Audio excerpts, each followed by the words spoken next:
మీ పిల్లలు maths science లో dull గా ఉన్నారా? 100% మార్క్స్ కావాలంటే ఆన్లైన్ ట్యూషన్ ట్యుటోరిక్స్ లో జాయిన్ అవ్వండి.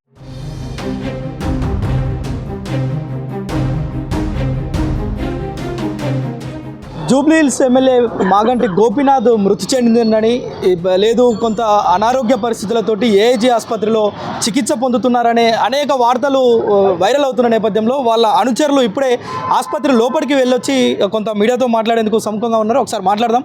అన్న చెప్పండి, మీరు లోపలికి వెళ్ళారా? ఇప్పుడు ఎట్లా ఉంది ఎమ్మెల్యే గారి పరిస్థితి? కనుక్కున్నాము, పరిస్థితి బాగానే ఉంది. కొంచెం ఐసీయూలో ఉన్నారు. ఒక 48 hours ఎమర్జెన్సీ అన్నారు. ఇప్పుడైతే అంతా ఫేక్ న్యూస్ వస్తుంది. అదేం మొత్తం ఫేక్ ప్రచారం మొత్తము. అదేం కరెక్ట్ కాదు.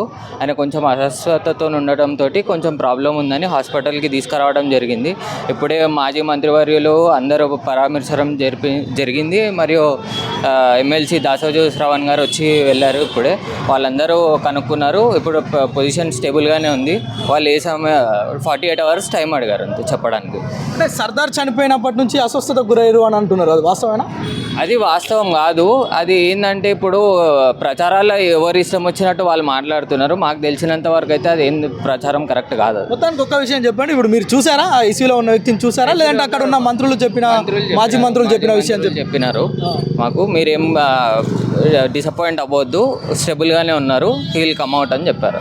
సో అంటే అక్కడ ఉన్న ఆసుపత్రి వర్గాలు కూడా ఇప్పటి వరకు హెల్త్ బులెటిన్ ఏం విడుదల చేయలేదు. కానీ ఇప్పటి వరకు అతను చనిపోయిందనే ఆల్రెడీ ఒక ఫేక్ ప్రచారం జరుగుతుంది. అయితే అతను మంచిగానే ఉన్నాడు, ఇంకొక 48 గంటల్లో రికవరీ అయి బయటకు వస్తాడని మాజీ మంత్రులు చెప్తున్నారు. వాళ్ళ అనుచరులు కూడా చెప్తున్న పరిస్థితి ఆసుపత్రి దగ్గర కనిపిస్తుంది.